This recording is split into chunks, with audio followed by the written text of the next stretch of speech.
Welcome back to our reading of Why the Cross. In this episode, we will be talking about the Son and the Lord. Christianity is based on the identity of its founder rather than on his teaching, and Jesus' identity was constantly in the spotlight. When he went to Jerusalem, the whole city was stirred up, saying, "Who is this?" Matthew 21:10. When he calmed a storm on the Sea of Galilee, his friends asked, "Who then is this, that even the wind and the sea obey him?" Mark 4:41. When he pardoned a repentant prostitute, people asked, "Who is this, who even forgives sins?" Luke 7:49. Baffled as to the true identity of Jesus, Herod asked, "Who is this about whom I hear such things?" Luke 9:9. Nothing is more important at this point than to find the right answer to that question. The arrival of the Messiah was hugely significant for the Jewish nation, but the Bible identifies Jesus in two even more amazing ways, both with universal importance. The first comes in John's Gospel, which begins by describing Jesus as the only Son from the Father, John 1:14, and ends by stating that Jesus is the Christ, the Son of God, John 20:31. To say that Jesus is the Son of God does not mean that God the Father produced a Son, as a human father does. This would make Jesus the Father's offspring, which is not the case. Within the Godhead, the Father and the Son had a relationship that went far beyond any that exists within a human family. Jesus underlined this when he told the people, "You are from below, I am from above," John 8:23. And he made it even clearer by telling his disciples, "No one knows the Father except the Son," Matthew 11:27. Jesus is not merely a Son of God, but the Son of God, the only Son from the Father, John 1:14. Jesus had a birth, but no beginning. His life did not begin at his conception, nor even at his birth, which merely marked his appearance on earth as a human being. Unlike all other human beings, he chose to be born, to add a human nature to his divine nature, though without ever ceasing to be divine. There was a time when Jesus was not a man, but never a time when he was not God. He was eternally Son of God. At a given point in time, he chose to step into history, reveal himself as the Son of Man, and combine two natures in one person.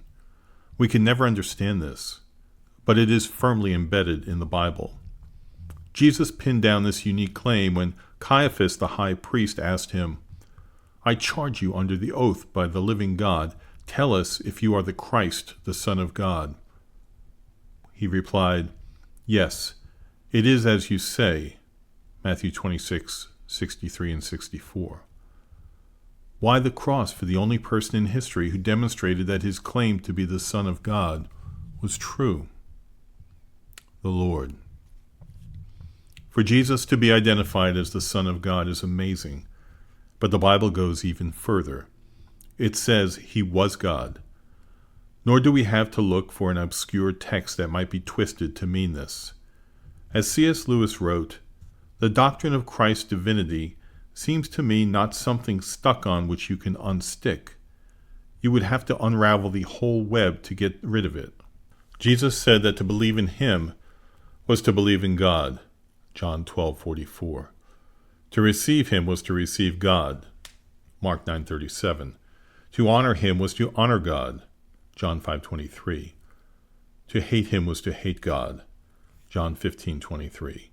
To know him was to know God, John 8:19.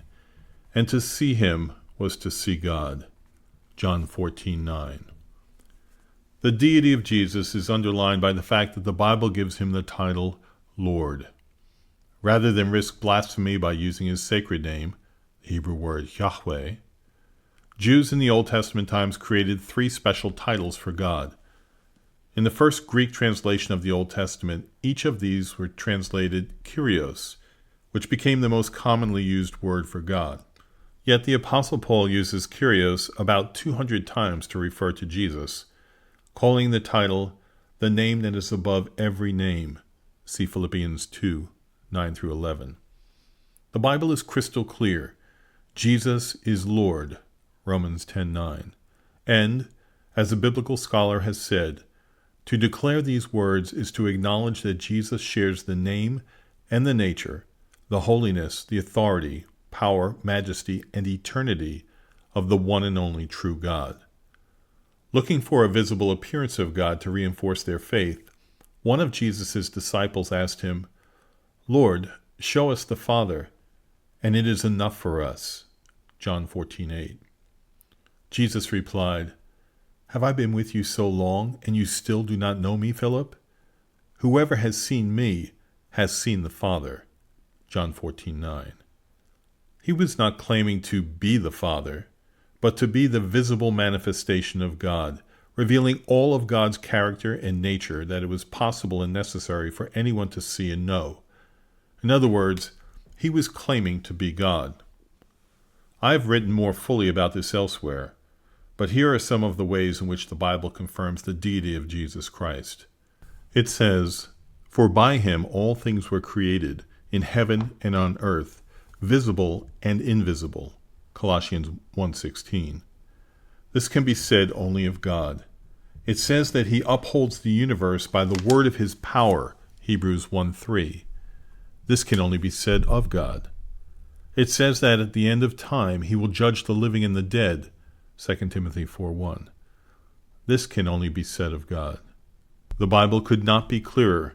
He is the radiance of the glory of God and the exact imprint of his nature, Hebrews 1:3.